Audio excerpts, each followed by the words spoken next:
বন্ধুরা, আপনাদের ফোনে যদি কোনো কারণে অটোপে শেষ ফোনপেতে অটোপে স্টার্ট হয়ে থাকে, তাহলে আপনারা প্রথমে ফোনপেতে ক্লিক করবেন।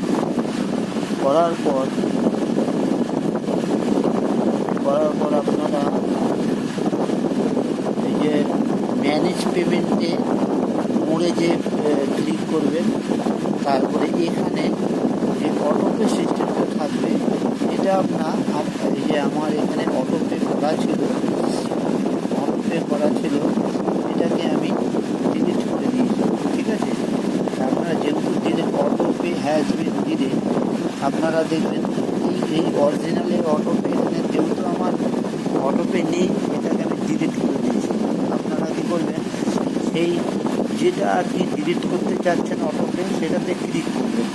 ধরুন আমি এটাতে ক্লিক করছি, এইটাকে ক্লিক করার পর এই যে ডিলিট অপশনে আর নিচে ডিলিট অপশনে ক্লিক করে আপনারা ডিলিট করে কনফার্ম করে দেবেন, এবং ফোনপেতে যে ওটিপি আছে সেই ওটিপিটা মেরে দেবেন, আপনাদের পুরো ডিলিট হয়ে যাবে।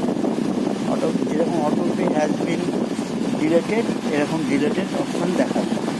দেখুন, এরকম এই দুটো ডিলিট করে অটোপে হ্যাজ বিন ক্যান্সেল করেছি আর অটো ডিলিট করছি। এইভাবে আপনারা ডিলিট করতে পারেন। ঠিক আছে, থ্যাংক ইউ।